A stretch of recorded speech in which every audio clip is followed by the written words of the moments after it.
There's a lot going on today. Let me mute this. Fuck is my remote. Here's the thing.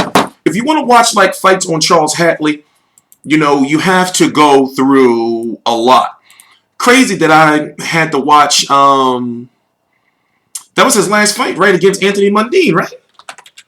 I watched that at about, I started watching the card at about 4 a.m. in the morning, Eastern time, something like that, because it took place over in Australia.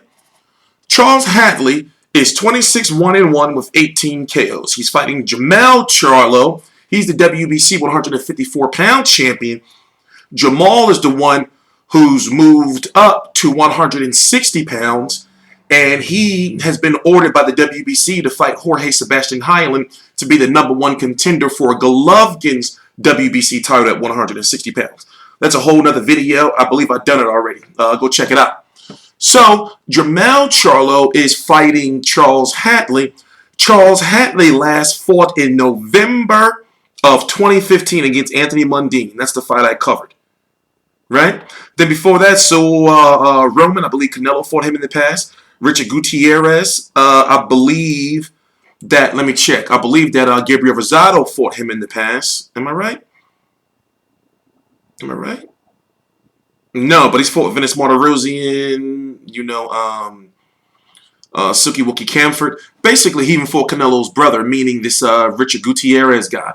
Basically, the point I'm trying to make is Charles Hatley has fought no one. And the only reason why I feel he's getting his WBC shot is because of his promoter, who he's now suing, by the way, Don King. Don King has a long history with the WBC, especially with the now deceased, rest in peace, Jose Suleiman.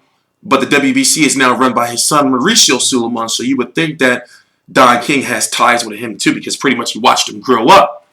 Because if you notice, Don King fighters like Amiri Imam is now creeping up very close again to that WBC title shot at 140 pounds. You see that Bermain Stavern is getting a rematch with Deontay Wilder, and he's all coming through the WBC. So you can see that there's something, you know, going on there. But looking at who Charles Hatley is as a fighter, he's not a better boxer than Jermell Charlo. Now remember, Jermell Charlo is known to be the bully, you know, the pressure fighting, somewhat power puncher.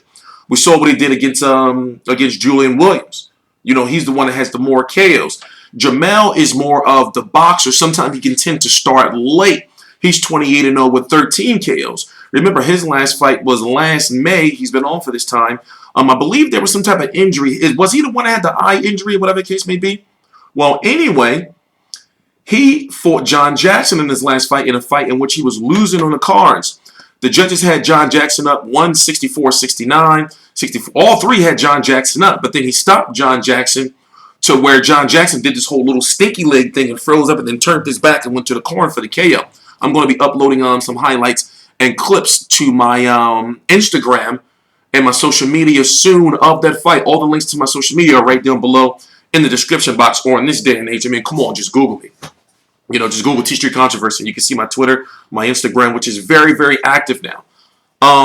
He fought Joaquim Alcine, Venice Martirosyan, you know, and then Gabriel Rosado. That was in 2014. But outside of that, it's now time for him to really step up in competition.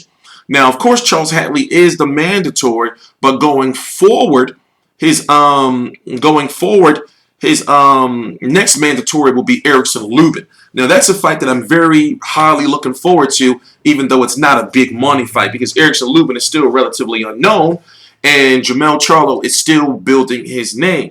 Now, the key for Jermell Charlo is, since he's going to be the brother, the twin, is going to be staying at 154 pounds, he's got to start fighting big fights, you know, unifications. If I'm correct, this is the Charlo that's still trained by Ronnie Shields, correct? Erislandy Law is trained by Ronnie Shields. So there's a conflict of interest there. Now, correct me if I'm wrong. I believe he's the one, you know, and I'm going to know this by Saturday night because, by the way, I'm going to be at the fight between him and Charles Hatley. I'm going to try to talk to him, try to talk to Charles Hatley, Don King. Basically, I'm going to be, you know, putting in some major work this weekend, you know, for this fight this week, you know, in general. You got Demetrius Andrade, who now has one of those WBA belts, but yet Demetrius Andrade can't fight in a unification because he has that underling belt. He would have to fight Lawler first, because basically you can't have a unification for the WBA world where you have that super world that's right up there.